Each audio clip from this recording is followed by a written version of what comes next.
ऐसा ही एक और अध्याय है मेजर साहब, उपासना स्थल अधिनियम 1991 को लेकर जी जिसमें हमने संशोधन या निरसन की हम अनुशंसा कर रहे हैं कि वो क्यों होना चाहिए।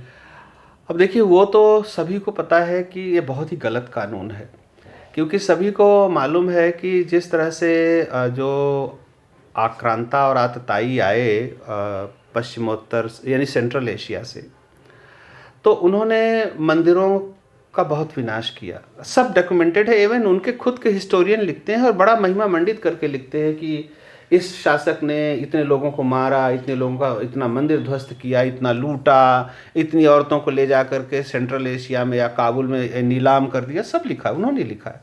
तो इतने अत्याचार हुए, मंदिरों को तोड़ा और लिखा कि उसको तोड़ करके मस्जिद बना दी। अब उसके बाद सडनली 1991 में नरसिम्हा राव जी कांग्रेस के प्रधानमंत्री हैं, वो कानून ला देते हैं अपीजमेंट के लिए। इसी को कहते हैं पॉलिसी ऑफ अपीजमेंट, जो कांग्रेस की है जी। कि अब 15 अगस्त 1947 को जो स्थिति थी धार्मिक स्थलों की, सिर्फ राम जन्मभूमि विवाद को छोड़कर, उस समय राम जन्मभूमि विवाद का निर्णय नहीं हुआ था, उसको छोड़कर किसी पर सवाल नहीं उठाया जा सकता, क्योंकि ऑलरेडी विवादित था।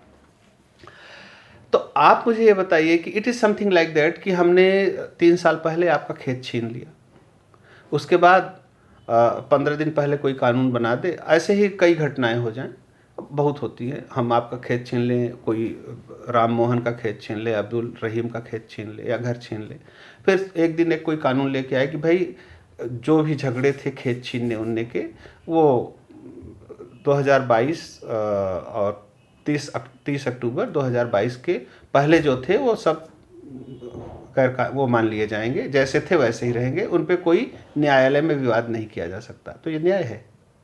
ये तो संवैधानिक अधिकारों का उल्लंघन है कि जिसने हमारी जमीन छीनी, आपने कानून बना दिया कि अब हम न्यायालय भी नहीं जा सकते। तो ये तो मतलब आप उसमें मुकदमा भी नहीं कर सकते, मतलब यहाँ तक। तो ये तो कम से कम जुडिशियरी को इतना अधिकार तो दो। जुडिशियरी हमारी बहुत अच्छा काम किया है हमेशा से और बहुत क्रेडिबिलिटी है।